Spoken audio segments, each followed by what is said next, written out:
رابطہ سوسائٹی بھٹکل کے general secretary اور آل انڈیا مسلم پرسنل لا بورڈ کے رکن ڈاکٹر عتیق الرحمان منیری نے وقف ترمیمی بل 2024 کی سخت مخالفت کی ہے۔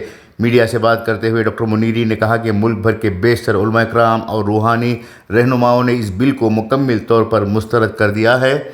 انہوں نے کہا کہ یہ بل مسلمانوں کے مذہبی امور میں مداخلت ہے۔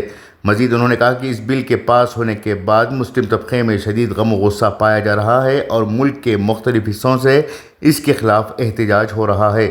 ان کے مطابق یہ بل صرف ایک قانونی مسئلہ نہیں بلکہ مذہبی آزادی کو نقصان پہنچانے اور فرقہ وارانہ نفرت پیدا کرنے کی خطرناک سازش ہے۔ ڈاکٹر منیری نے الزام لگایا کہ وقف ترمیمی بل 2024 مسلمانوں کی وقف جائیدادوں پر قبضہ کرنے کی بڑی سازش کا حصہ ہے۔ انہوں نے ایک سنگین سوال اٹھایا کہ اگر غیر مسلم کو مسلم وقف بورڈ میں شامل کیا جا سکتا ہے تو کیا مسلمانوں کو بھی مندروں اور دیگر ہندو مذہبی اداروں کے انتظام میں شامل کیا جائے گا؟ انہوں نے واضح طور پر کہا کہ یہ بل کسی بھی صورت میں قابل قبول نہیں۔ مزید انہوں نے کہا کہ جن سیاسی پارٹیوں نے برسوں مسلمانوں کے ووٹوں پر حکومت کی ہے، آج انہوں نے اپنا اصل چہرہ دکھا دیا۔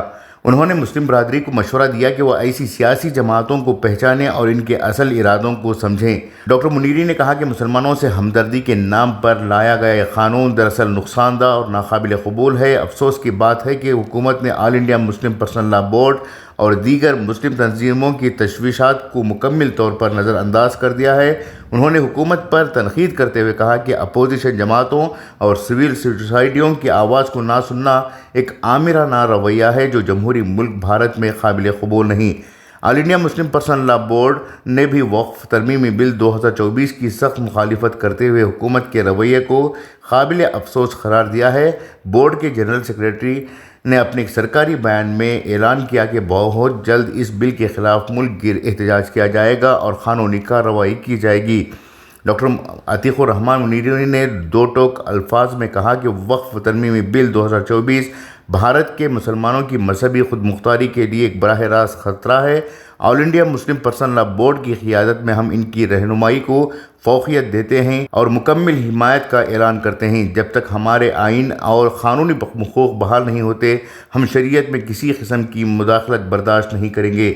انہوں نے زور دے کر کہا کہ یہ لڑائی صرف جائیداد کی نہیں بلکہ آئینی حقوق اور مذہبی آزادی کو بچانے کی ہے۔ انہوں نے تمام شہریوں، رہنماؤں اور تنظیموں سے اپیل کی ہے کہ وہ اس بل کے خلاف پرامن لیکن پرعزم مزاحمت کے لیے متحد ہو جائیں۔ بیورو رپورٹ، انقلاب نیوز، بھٹکل۔